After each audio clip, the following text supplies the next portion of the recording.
Come now. Do not be difficult.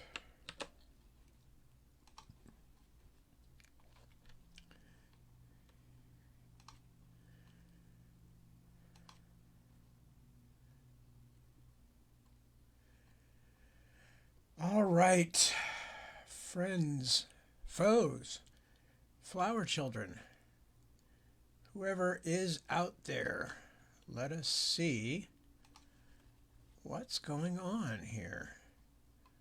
There we is. Okay, good.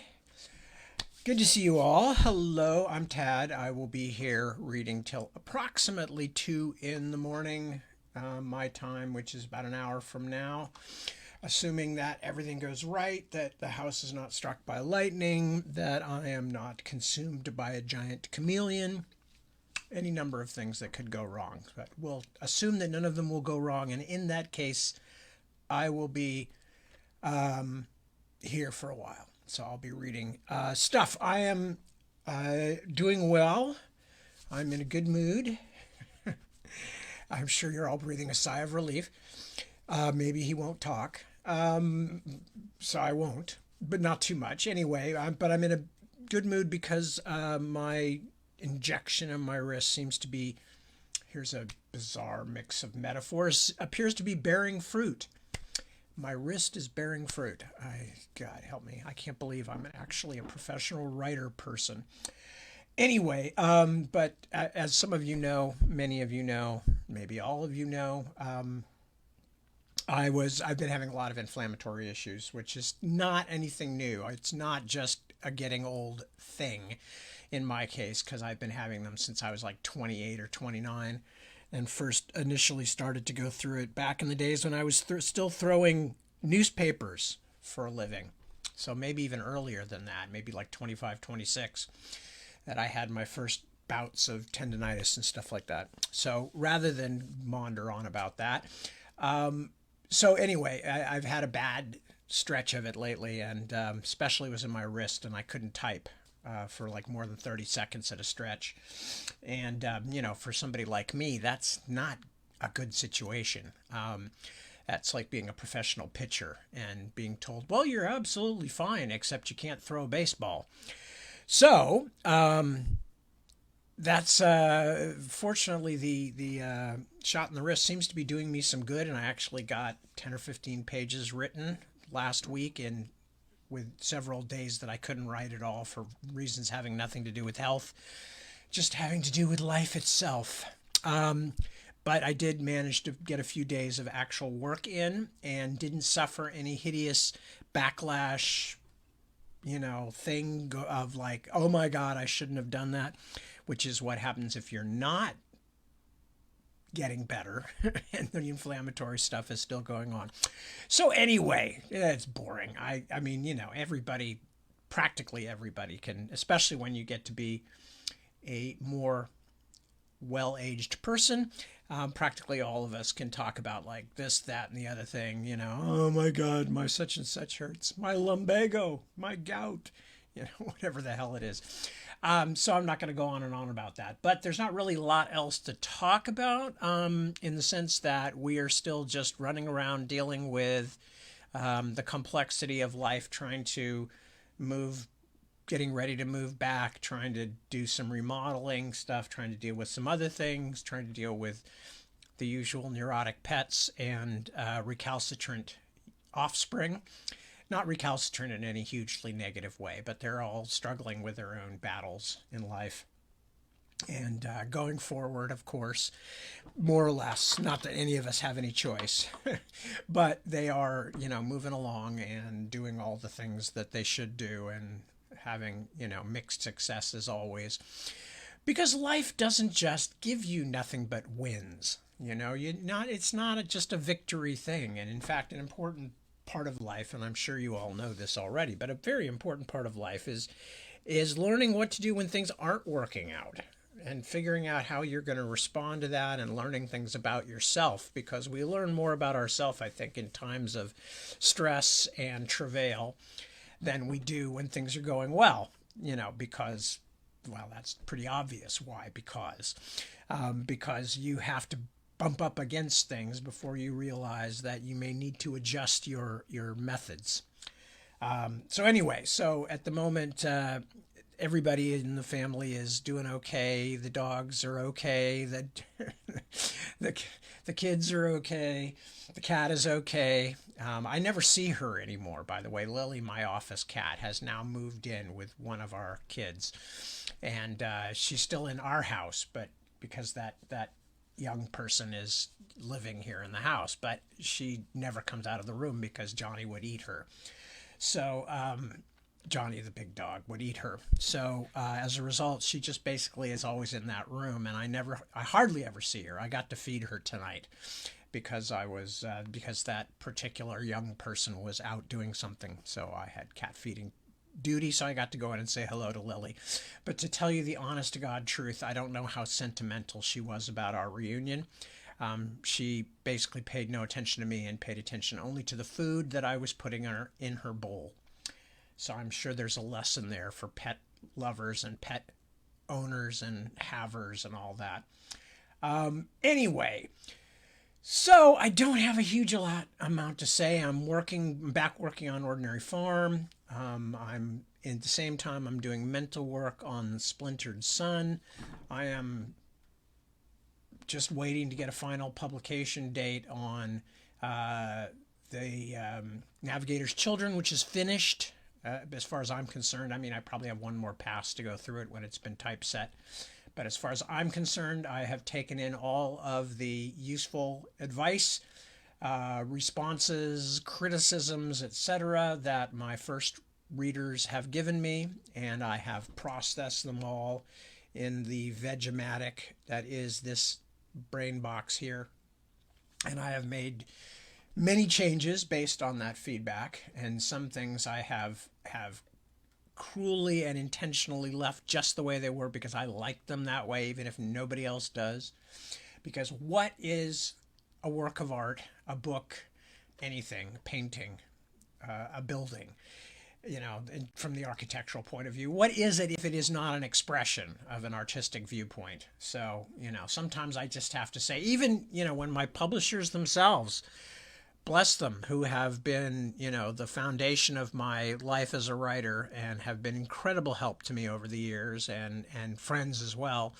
But sometimes even when my publishers say to me, oh, this doesn't work, I certainly always listen. I listen to the feedback from people I trust, and quite often take it and do something about the thing that they're objecting to, especially if it strikes a resonant chord in me. If I can feel my own strings vibrating. Oftentimes I knew it ahead of time. A lot of times, especially writing a long book, there'll be a scene where you'll kind of hurry through it, or, you'll go, I don't really want to write another battle scene, or, I know these characters need to be defined a little more carefully, but I just want to get through this part and get on to the next part while I've got it fresh in my mind what I want to do. So oftentimes one knows these things ahead of time, and when you get called out on them by readers and editors and publishers and whatnot, there's just this feeling of like, damn, I'd hoped I'd get away with that. But you already knew that it was problematic, and you go back and fix it. And if a few people say this part was slow or confusing or whatever, if you get enough of a quorum, then you have to take that seriously. But still, there are times when, even if many people disagree with some particular thing that I've chosen to do, there are times when I say, well, that is just so intrinsic to the way I see it, and it's so much a part of my, excuse the term, vision, my personal vision, that I'm just going to go with my gut and just leave it the way that it is.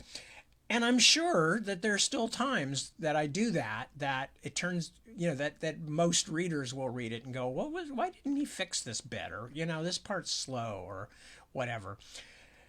But ultimately, and I think I've said this in other circumstances, ultimately, as a writer, an artist, as in anything like that, you have to trust your own judgment. And sometimes if your judgment tells you strongly enough that something that nobody likes except you, sometimes you will go ahead and leave it in. or, God forbid, even make it worse. Just because to you as the maker, that's important. And you had a reason for it being that way, and you still believe in that reason. So, again, most of the time I take people's input very seriously because I don't have that many people that read my books, and I trust all of them and I value all of their feedback. So anyway, let me just check in here quickly, see who has popped in to say hello. I see Sherry. Hi, Sherry. I see Nicole. Hello, Nicole. Andrew Stark asks, "Hi Tad, when will the next book be out? I can't wait to read more Ostenard. Navigator's Children? Question mark? Yeah, that's the one I'm talking about. I thought originally it was going to be out this November. It's been pushed back. It will certainly be no more than a year, but I don't have any control over the schedule. So that's what's going on. I'm a bit sad about it, obviously, because I would like, for as far as I'm concerned, it's finished, and I worked on it for, like 2 or 3 years through a lot of stress. So I would like people to see it, and also it's the ending of this particular series. It's all these 4 books, but there's callbacks to the earlier books and resolution of questions from the early books, and of course the 2 short books both tie in as well. So I would love to see some feedback on that as soon as possible, but I can only wait. So thank you for your patience. I promise you that on my end the book is finished. It's now just a question of it making its way through the machineries of publication. So when I know more, when I know an official release date, I will tell you. Anyway, who else has checked in? Ivan, my dear friend Ivan. Hello, Ivan. Good to see you. And Sandra. Hello, hello. Andre comes back to say, is that the last book, or will there be a 5th? No, that is of this particular series. Now, the other thing I mentioned I was working on, The Splintered Sun, is going to be the first of a series of shorter books that are also set in Ostenard. They're set in Ostenard about 300 years before the Dragonbone Chair, based around Hernistir. I'll tell you more about them as I have more to tell. But in terms of the actual current series, the one that has the 2 short books and the 4 long books, that's it. The 4th long book, The Navigator's Children, is the end of this particular story and this, set of characters and their, I don't want to say adventures, because it really makes it sound like Enid Blyton or something. 6 go mad in Ostenard. Anyway, so no, that will be the last book, Andre, however you pronounce it. And there's Hazel, my mother-in-law. Good morning, sweetie. Good to see you. Your daughter is doing well. She is snoozing. She's in a good mood.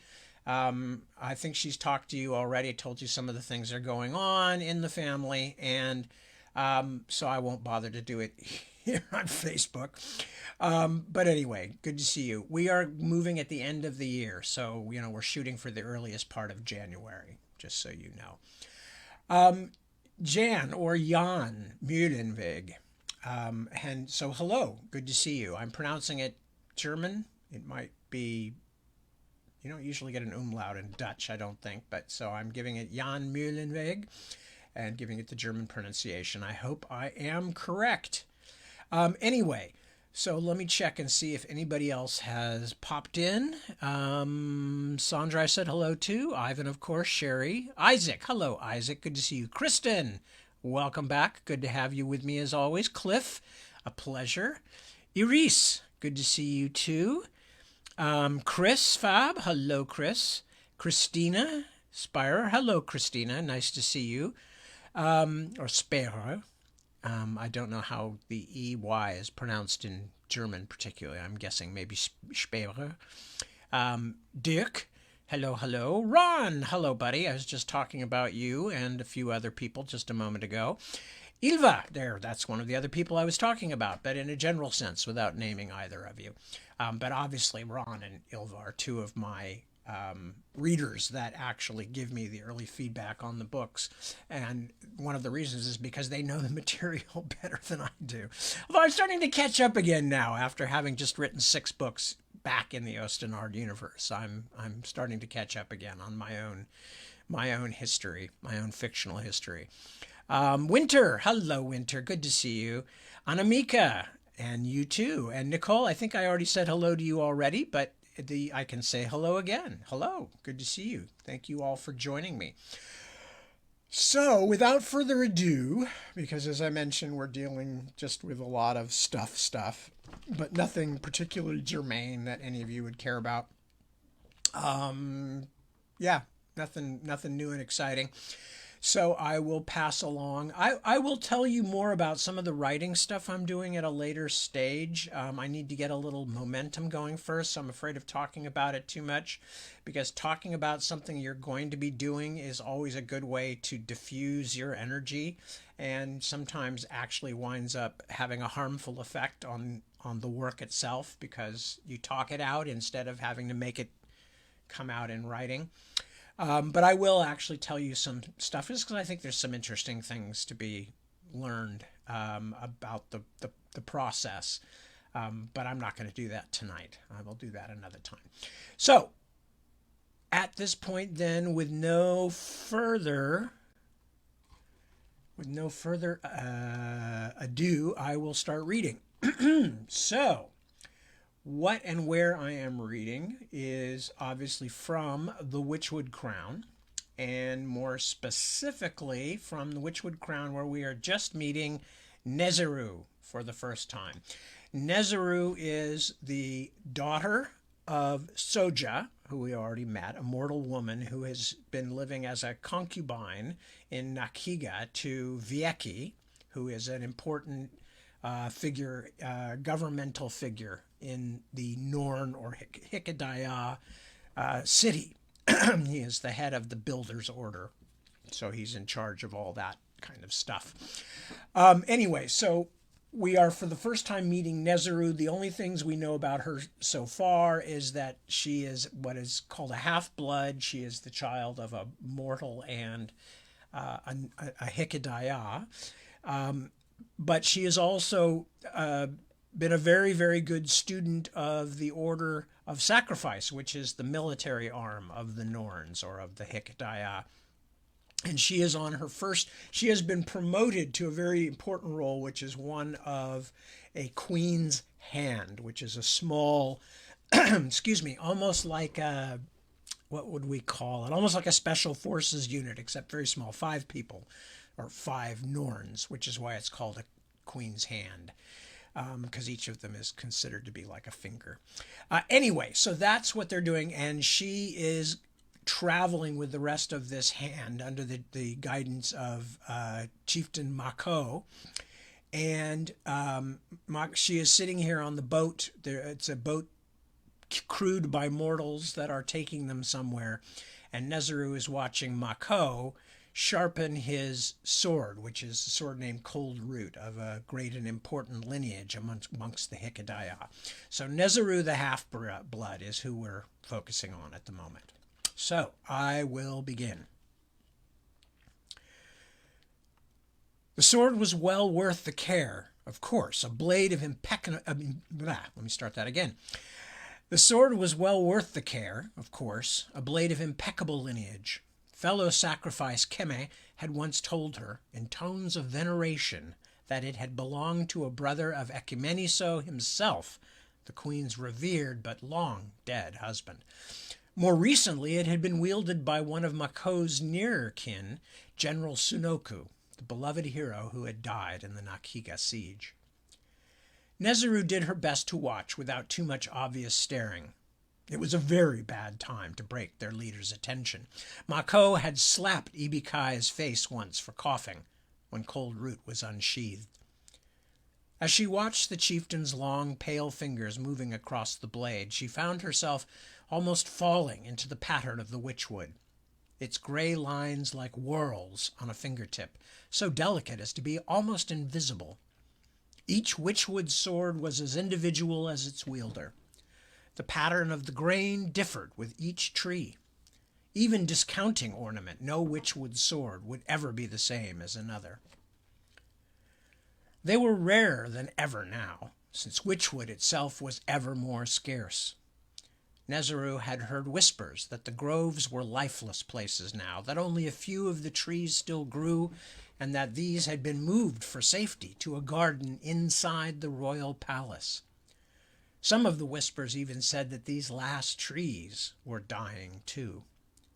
Nezeru thought that such a loss would be almost a greater tragedy than the ancient dispossession of her race from the garden, or the evils that mortals had done to them in these new lands. The people still survived, and if they were strong, the Hikadaya might last until the world itself was unmade. But with the Witchwood gone, there would never be another sacred blade smithied. The great damaged gates of Nakiga would never be properly rebuilt. Old Witchwood could not be forged anew. When it was broken, the spells were unbound, and it became no different than any other object of the weary mortal earth. By the second day on the mortal's ship, Nezeru began to see islands, some little more than clumps of rock that barely pierced the sea swells, others large enough to have vegetation of their own. One cold, windswept atoll was even decorated with wooden hills and a settlement of thatched houses near the shore. "What people live here in such a place?" she asked Mako as they passed it, but the chieftain ignored her. "Kwose, we call them." The singer Saomeji was very close to her, almost beside her ear, and this time she had not heard him approach. "They are much like the trolls in the eastern mountains, or the mortals of the south, the swamp dwellers." She wondered why the singer seemed so eager to speak to her. Did he have some interest in her beyond their comradeship, beyond the Queen's sacred mission? She was grateful that he was another half-blood, and thus had no right to force her to couple with him, as Mako and the others did. "Yes, they are like the trolls and the savages of the Ran," said Keme, a scarred, hard-eyed veteran of the battles for Azua and the Nakiga Gate. "They bleed, they die, and someday they and all the rest of the mortals will be scraped from the Queen's lands." He turned and strode away up the deck. The mortal crew hurried to get out of his way. Nezeru made to follow him, but Saomeji moved with graceful precision to block her path. "We still have some time before we reach the island of the bones. The sooner we can perform our task for the mother of all, the happier I will be," she said. But for once she was interested in what he said. This was the first time she had heard anything of the nature of their mission, and the name of the island was unfamiliar to her. Saomeji still had not moved. "If you would learn more of the Kwose, or anything else of this place in the world, I would be pleased to share my knowledge with you." "You are kind," she replied, "but I am sure such learning would be beyond me." Her father had always told her that the followers of Akenabi, Lord of Song, were as deadly and secret as adders, subtle beyond the understanding of the other orders. Everyone in Nakiga knew that the Order of Song was the Queen's favorite, its spell-wielders and lore-masters more valued even than the ancient Order of Celebrants, or Nezeru's own huge and powerful Order of Sacrifice. But Nezeru could not imagine exchanging the warrior's way just for power. She had fought too hard in the first place to become not just a sacrifice, but also the first of her kind to be named a Queen's Talon. Who would exchange such honor for a life of shadows and ugly secrets? "I am trained only for a single task," she told him, making her voice firm. "To kill the Queen's enemies." Saomeji may have guessed at her thoughts. "Do not scorn my knowledge, Sacrifice. A sword is no use without a hand to hold it, and a hand no use without the thoughts that guide it. My blood is no more pure than yours, and yet I have risen high already. My presence here shows that I am not scorned by my own order either. Still I thank you, Singer, for enlightening me about the natives." She inclined her head in the smallest acceptable acknowledgment, then slipped past him. On the fourth day, under sail, far out in the stone-grey sea, they reached the largest island they had yet seen. It was topped by a great mountain, the peak a broken cone dusted with snow. A half-dozen or so smaller hills clung to its sides like weary children, all of them blanketed at their bases in mist. Nezeru saw few tall trees, but everywhere that the land had not been cleared it was covered with green grass and thick undergrowth. A sizable settlement stood on the nearest plateau, several dozen sod-roofed houses surrounded by tiny earth-bound clouds that became sheep as Nezeru's ship drew closer, with herds of deer roaming farther up the slopes. Dozens of small, brown-skinned mortals came down to the water's edge to watch as their ship anchored in the bay, and although the faces were more reserved than joyful, the men, women, and children watched the Hikedaya come ashore without fear. The islanders were small, though not as small as the mortals of the Troll Fells, but as if to make up for the sameness of the landscape, they were nearly all dressed in colorful clothing of woven wool and hide. As Mako and the ship's captain walked into the village, the crowd followed them into the center of the cluster of sod houses. When they stopped, an old man in a suit of bead-decorated hides walked slowly out of the largest hut. In one hand he held a scepter made from an antler, in the other a curved bone knife, its surface a-crawl with carvings. As he approached, the old man waved these implements in the air and began to speak in a guttural tongue that was like nothing Nezeru had heard. The ship's captain translated for them. "The elder welcomes you. He says it is an honor to meet the Knowing One's people. They have prepared a feast in your honor. Tonight you will stay in his lodge and then climb Goadi tomorrow." Mako was expressionless. "No.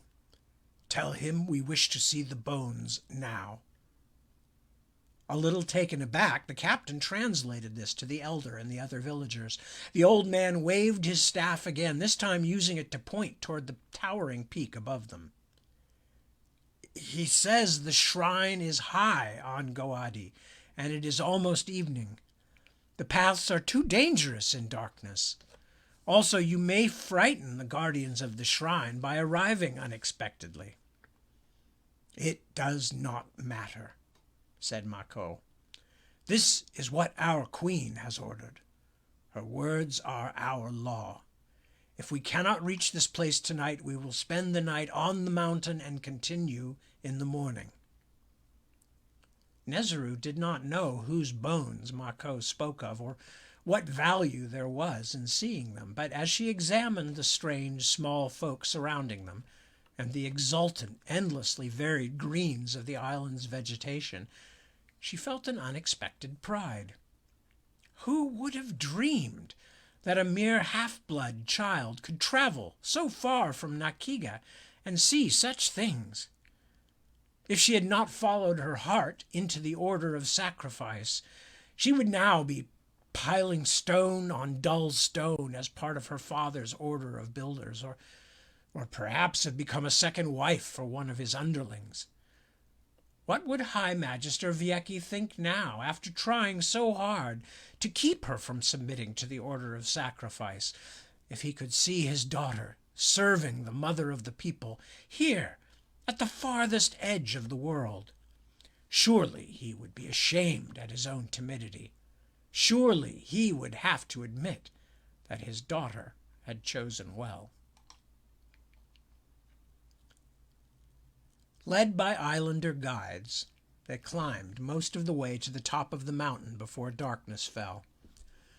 The villagers who led them were surprised to see the strangers making such fast time, but of course they knew nothing of the training all Queen's talons received, the nights and days of endless hardship that built upon their natural hardiness and made each of them, even the whisperer and the singer, fit and fierce as beasts. When it was too dark to continue, or at least too dark for the mortal guides, Mako commanded them to make camp for the night. As she made a comfortable place for herself against a hummock of grassy ground, in a spot shielded from the worst of the wind, Mako appeared. "I have been looking for you." But he barely looked at her. "I will couple with you tonight. Await me." He did as he had promised, coming to her when the moon was high. Nezeru did not feel flattered, but neither could she complain. One of the burdens of her mixed blood was that she was available to pure-blood males, because it was the duty of all Hikedaya to help the race grow, so that they would become numerous enough to destroy the Queen's enemies and bring harmony to a world badly in need of it. It was even more necessary because pure-blooded females had not made many children with half-blood males, although not, some of the noblemen complained, for lack of trying. Mako made her take off all her clothing before he mounted her. Nezeru did not feel cold, and she certainly was not encumbered by modesty, but she wished he had not ordered it so. A part of her feared being watched by one of the others, especially Sao Meiji, although she could not say precisely why. If there had been any enjoyment for her in the act, it would have been soured by that discomfort. But in any case, enjoyment was never in view. Her mother, Soja, had once called this intimate connection of two people love-making, which Nezeru thought as soft and silly a mortal idea as she had ever heard, as soft and silly as her mother herself could be.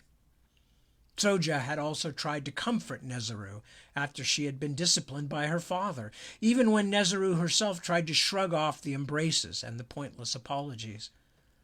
There was nothing of love in what she did with Mako, Nezeru knew, only duty, but that was more than enough. The Hikedaya were few now. Their mortal enemies were many and bred like pink frogs, spawning in their thousands every year. Soon the world would be full of them, and the people, and even the garden itself, would be forgotten, as if neither had ever existed. Certainly there was nothing unduly affectionate in Mako's treatment of her. His coupling, like his body, was as hard and smooth as Witchwood. When he finished, it was in utter silence, and when he rolled off her, it was as though Nezeru herself had suddenly disappeared, even as she lay in the moon's blue-white light with his fluids and her own sweat drying on her skin. But she felt she had the right to ask him at least one question. "What bones?" He looked at her. His voice told her he had all but forgotten her presence already. "Bones? You told the mortals we came to see the bones." Mako turned away from her. "The Queen sent us to find the bones of Hakatri." For a moment she could not say why the name sounded so familiar. Then, suddenly and shockingly, it came to her. "Hakatri? Do you truly mean the brother of Inaluki, the Storm King?" "Is there another?" This time Mako's scorn was unhidden, and he would answer no more questions. Chapter 8. A Meeting on Lantern Bridge. The last days of Maris month blew by on cold frost-march winds as the Royal Progress made its way north across the plains of Rimmersgard toward Elvritsala. The journey seemed inchingly slow to Morgan, since the great procession stopped at the land holdings of some of the most powerful nobles, and also in some of the larger cities like high, windy Narved. Each time they did, his grandparents explained the reasons for the visit, anxious for Morgan to learn their statecraft. But each stop seemed so much like all the rest, full of speeches and dull ceremonies, that he lost track. The broad, unfamiliar landscapes and wide sky that had first engrossed him became ordinary and dull as the journey dragged on and on. Even the fair faces of young Rimmersgard women began to lose interest for him. As Maris passed and Avril blew in, Morgan spent more and more time lost in his own brooding thoughts. Often, lulled into near sleep by the monotony of the spare northern landscapes, he found himself thinking of his dead father, something he had done his best to avoid during the journey, though not all the memories were unhappy ones. A solitary evergreen in an empty waste, bent and shaped by the wind, reminded him of the carefully crafted shapes in the hedge garden back home, and that brought back to him the day when his father had lifted a much smaller Morgan up onto his shoulders so he could see those hedge animals more closely. From his new vantage they had all seemed more plant than beast, the eyes and mouths so carefully shaped from boxwood branches, dissolving into mere whorls of green. But instead of disappointment, child Morgan had felt exalted. The view from atop his father's shoulders made him feel as though he had suddenly become a man, a tall man. Seeing not just the tops of the hedge animals, but over the garden wall into other parts of the inner bailey, had given him an exciting sensation of power and possibility. "Some day I will be this big," he had thought. "Some day I will be able to go anywhere." "Take me outside, Papa," he had demanded. "Take me out. I want to see if I'm as tall as the castle walls." His father had laughed, enjoying his excitement, and then carried him to the massive old festival oak at the garden's far end to let him feel its centuried bark, so covered with cracks and bumps that the young Morgan could imagine it was a dragon's armored skin. But that had been before Prince Josua had lost interest in his wife and young son, before he had become so immersed in his old books and his writing that he scarcely joined Morgan and his mother even for meals. Even when he was with them in those later days, he had always seemed to be thinking about something or somewhere quite different. It was hard to mourn the way his grandparents did, with careful conversations and quiet ceremonies. Morgan felt his father had left him years before he died. Now that they had reached the hilltop, Simon and the rest of the mounted company could look down the river's course and see almost the whole of the Drorshull Valley. Even several days into Avril, snow was still piled so thickly that in many places everything but village and farmstead roofs were buried. Even the church spires that marked out each settlement seemed to be standing on tiptoe. "Look," said Morgan, pointing. "Is that it?"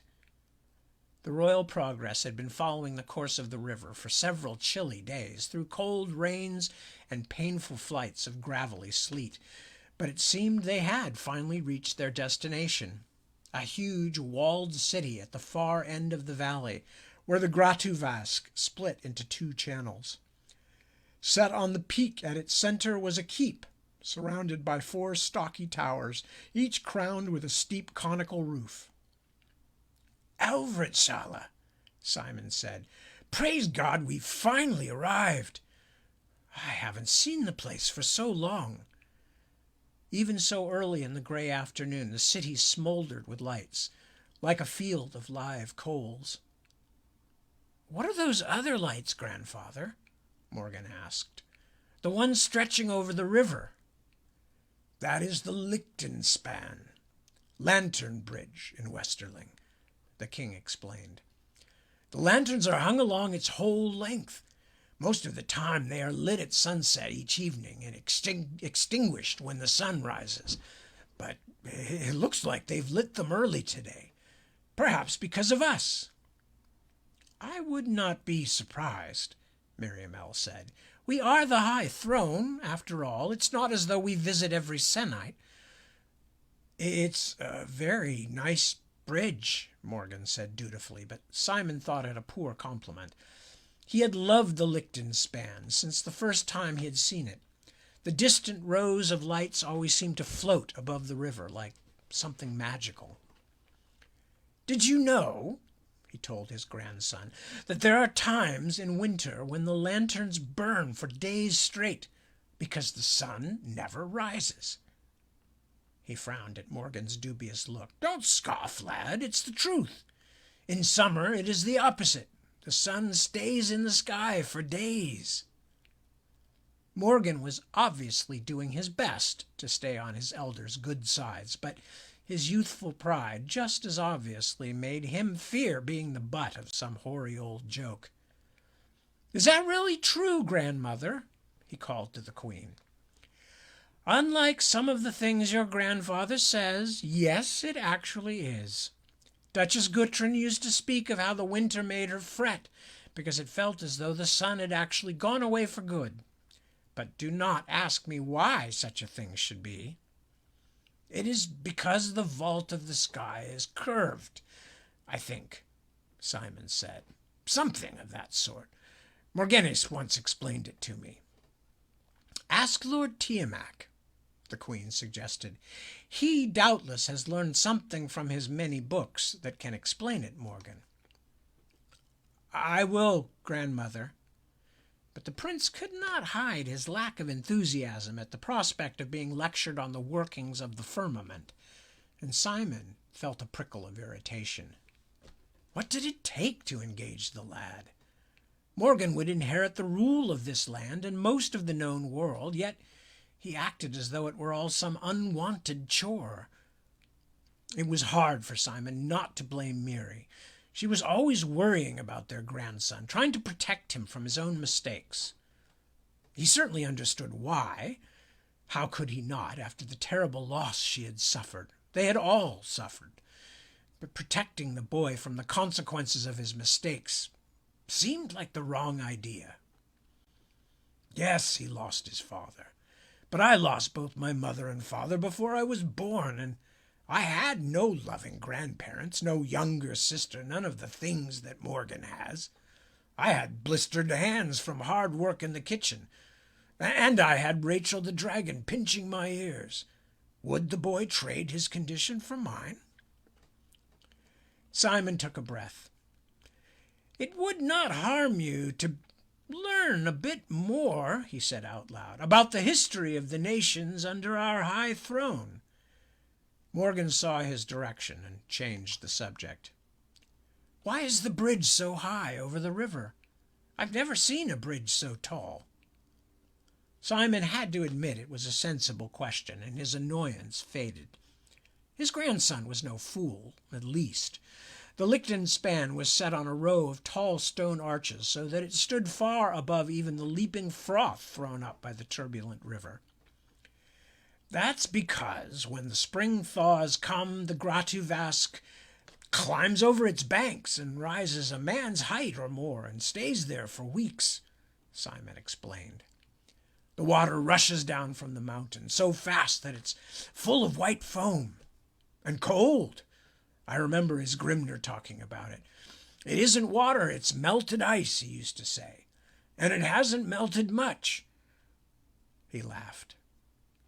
Morgan had an unusual expression on his face, as though he was doing his best to understand a new idea.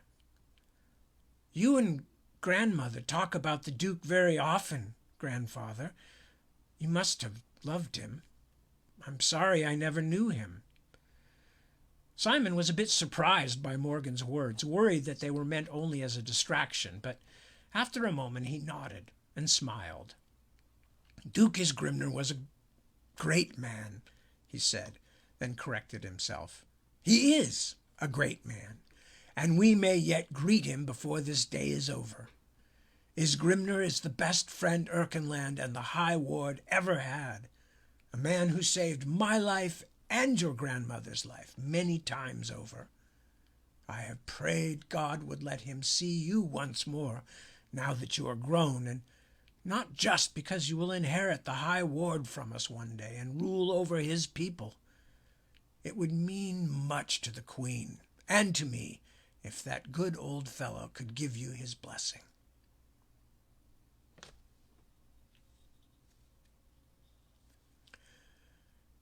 The perpetual rush and roar of the river filled their ears as they followed its course along the floor of the valley, past tidy farms and prosperous villages all but hidden under snow.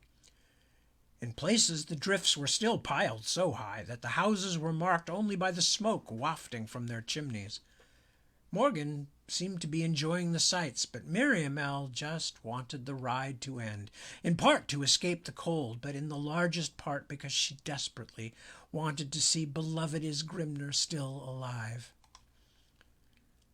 The prince seemed most impressed by the house-sized chunks of ice floating past them down the churning, fast-moving Gratuvask. Mary could not help smiling at the look of wonder on Morgan's face and remembered her husband at a similar age, a kitchen boy seeing things that even the hardiest travelers had never experienced. The Scythies' beautiful ruined city of Dai-Chikiza, the great stone pillar of Seswadra. He had even fought a dragon, like someone in an old story. He might not want to speak of it now, might feel some strange modesty, but that did not change the fact that the king was no ordinary man. Even in his middle age, Simon still stood almost 2 hands taller than Morgan, but Mary thought they were more alike than not. Stubbornness. Morgan had inherited a full measure of it from Simon.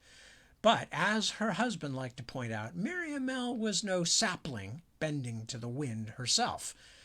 And, of course, trying to get Morgan's father, John Josua, to do anything he hadn't wanted to do had been like trying to pull a badger out of its den. And Morgan's mother, Idela, was not much more tractable, although she pretended to be. No, if she was going to be fair, Miriamele had to admit that Morgan's stubbornness was a family affair, generations in the making. For a moment, as she watched them silhouetted against the lights of the bridge, Mary could picture her husband and grandson as the wings of a triptych, like the life of Eucyres that stood behind the altar in the royal chapel at home. There on one side was Simon, the patriarch, tall, with gray in his red beard. On the other stood Morgan, his descendant, still callow enough to think drinking and womanizing was proof of something other than drinking and womanizing.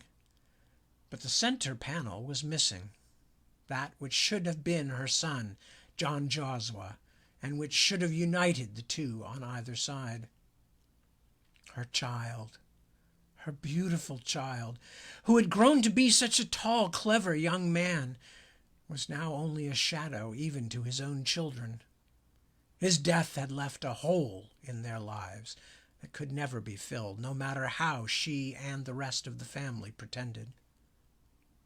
Her heart aching again, she tried to pray, but her own measure of the family obstinacy rose up and thwarted her. Let me start that sentence again. Her heart aching again, she tried to pray, but her own measure of the family obstinacy rose up and thwarted her. No matter what the priests claimed, how could such a loss be God's will? Why had the Creator, whom Miriamele had always tried to serve, stolen her only child? The royal progress had dispatched riders to alert the city to their approach. They had disappeared across the bridge and into the shadow of the gates more than an hour before, but still had not come back.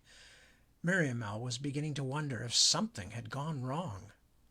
She couldn't imagine what the problem might be. Thanks to the old Duke, Rimmersgard was the High Ward's most faithful ally. It seemed unlikely they would suffer the same kind of problems that had plagued the Hernistir visit. "Ah, look there," Morgan announced. "Someone is riding toward us. See, he has just mounted the bridge from the far side." Simon squinted. "Oh, to have young eyes again. Is it one of our messengers?" Morgan shook his head. Too far away to tell, but I don't think so. Something odd about the rider. Still, there is only one. Odd? I can't say more yet, grandfather. May I ride forward to get a better look? No, said Miriamele firmly. No, Morgan, you may not. Simon gave her a look full of unspoken meaning. He thought she was being too cautious, she could tell. I think he might, with the Queen's permission, of course, but only if he takes a troop of the Erkenguard with him. Remember, Morgan, these are some of our oldest allies, and we have no reason to doubt their goodwill. What if something happens to him? Miriamele demanded. He is our heir. What if we all die in our beds from the red ruin? What if we are struck by lightning? The king realized he had become loud and lowered his voice. Be fair, Miri. When people told you to hold back, to do nothing dangerous, what did you do, my love? Rode off into the night on your own, with nobody but a thieving monk for a companion. She did her best to push down unqueenly anger. Are we not allowed to learn anything from our own mistakes, then?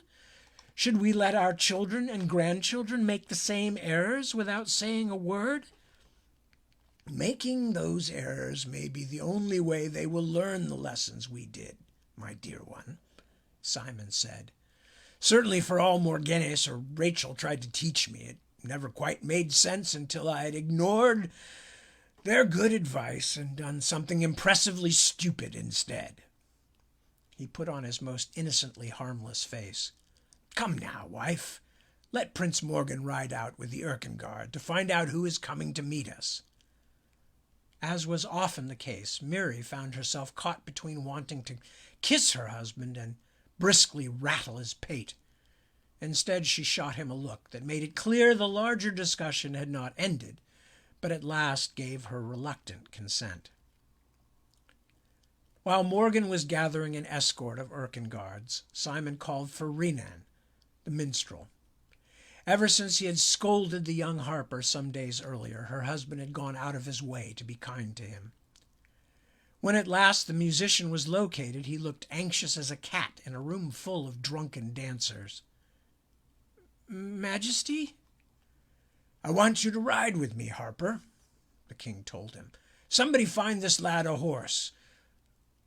Of course, Majesty, I would be honored. You're still not frightened of me from the other day, are you? Simon shook his head. Don't be. I need your help. Majesty? You really need to think of something new to say, son. And you can leave that stringed thing hanging on your back. I don't want your music. I want your eyes. He saw the startled look. Good God, I'm not going to take them from you. I want you to see what I can't from this distance, with evening coming down. Yes, Majesty. Morgan and his Erkenguard escort rode out and soon reached the beginning of the Lichten span, while the Queen and King watched. At the center of the bridge a dark shape was moving toward them, though at such a distance Miri could make out little more than a blot of moving shadow. What do you see, Harper? The king demanded. By the tree, lad, talk to me. For a moment the young minstrel only narrowed his eyes and leaned forward. The rider from Elvertsala, he said at last, is... Well, there is something strange about him, Majesty. People keep saying that. What in the name of blessed Saint Sutrin does that mean? Strange? How? Miri was amused despite herself. You really must calm yourself, husband. Let the poor man answer you. Simon scowled. Go on, then. What do you see? The harper was still squinting. He is quite small, I think. Now that our soldiers and prince are getting closer... Yes, he is small. And Renan licked his lips. Majesty, I swear to you that is no horse he is riding. It looks It is hard to make out, but I would swear—" He turned to the king and queen with a look of shame and guilt. "Majesties, please do not punish me, but I think that the one coming from Elfridsala is riding some kind of dog." The king was not a violent man, although over the years he had broken a few things in his angriest moments, as the servants in the hayhold could attest. But Mary knew he had never struck and never would strike one of his subjects. Still, when King Simon swore in loud astonishment, she saw young Renan brace himself for the blow he must have felt sure was following such a ridiculous pronouncement. But the harper looked even more surprised when his liege lord suddenly spurred his horse toward the bridge, as though leading a battle charge, leaving the queen and the harper to watch him go. Several of the Erkenguard even cried out in surprise, but when they would have pursued Simon, Mary lifted her hand to hold them back. As the echo of hoofbeats faded, Renan turned to the queen. "Majesty," he managed at last, "did I do wrong? Majesty? I beg your pardon. Forgive me, my queen, but what just happened? Is the king angry?" She smiled. "Oh, do not fear, young man. All of that was nothing to do with you. He is hurrying to meet an old friend."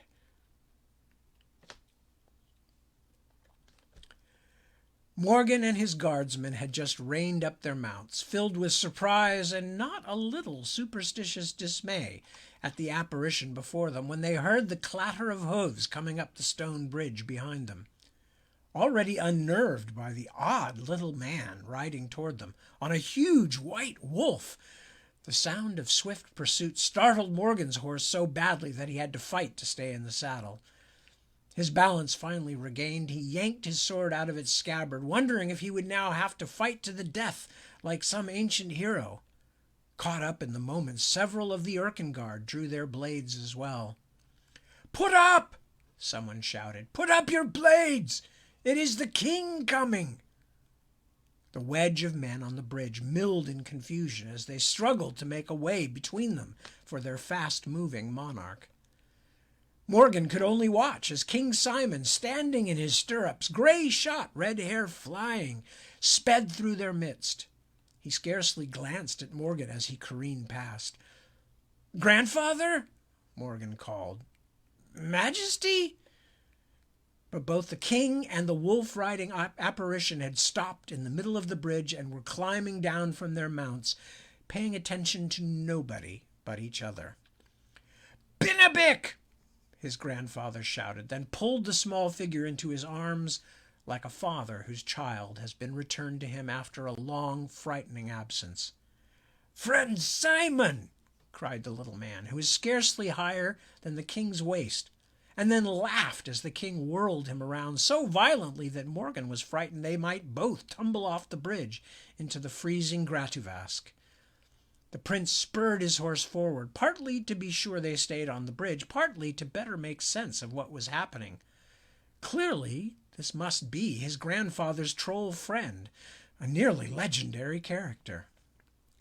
"My people are saying that to meet an old friend is like the finding of a welcoming campfire in the dark," the little man said, slightly breathless from the king's powerful embrace. "Just the sight of your face warms me, Simon." "It is wonderful to see you, Binnabick," Simon said happily, finally setting him down. "But why have only you come out to greet us?" "In Elfridsala, the spools and cranks of the Frostmarch gate somehow are not working to open it. A great many horses and riders are there, waiting to honor you, but they are being caught on the far side. Only noble Vakana and I were small enough for squeezing through." He patted the monstrously large wolf, a creature of shaggy, spotless white, who seemed utterly at ease with the humans that surrounded her, although the same could not be said for most of those humans. "But have no fearfulness, old friend," Binnabick said. "I think they will be repairing it by the time Your people are reaching there. Where is Miriamel, your beloved? She is well, I am hoping. She's back there on the bridge, clucking her tongue at me for riding off like a madman, said the king, smiling so broadly that Morgan thought he looked demented. Oh, but it is good to see you. Simon looked at the wolf now, seated and calmly grooming. And you said this was Vakana, ever loyal, said the troll. Yes, one of noble Kantaka's descendants. She is being. And it is so very good to be seeing you too, friend Simon. After too many years. Benedict grabbed a thick tuft of snowy fur and climbed onto the wolf's broad back, which bore it with the patience of long experience. At last the small man noticed Morgan. Ah, I think I am seeing a face that is now much changed from my first seeing of it. Is this truly being your grandchild? King Simon smiled and nodded. For a moment Morgan could almost convince himself his grandfather looked proud. Yes, indeed, I'm sure he does look a bit different. This is Prince Morgan, our grandson and heir. Look at him, a grown man, crowed the troll. As we also say on Mintahok, Hanoaya Mosiksik Chahununaha. As easily be trying to catch an avalanche in a thimble as to make the seasons stand still. And that's where we're going to stop. Let me put a bookmark on there. All righty. So that is it. So I see a few other folk I hadn't had a chance to say hello to, like Tash and Suzanne, and probably a zillion others that I can't make any sense out of because the whole interface here on Facebook is like continuously being kicked in the shin. Mark, too. Hello, Mark. Good to see you. And Wouter. Anyway, so I'm going to wrap it up. I will be reading more tomorrow night at 7 p.m. Here on the California coast, or the west coast of California. We're not literally on the coast in the same way that we are in my old house where we're going back to. But close enough for government work. Anyway, so I will be back tomorrow night, read at 7. As always, I thank you very much for joining me. It is a great pleasure to be able to spend some time with you. I hope you will all take good care of yourselves, good care of your friends and loved ones, help out the folks around you who need it, and together we will make it through somehow. And if the end of the line is the end of the line, as mortality kind of enforces, well, by God, what we do while we're here is what matters. So do your best. I'll do my best. It'll all come out in the wash. Peace. Be good. I will talk to you very soon. Thanks again. Bye.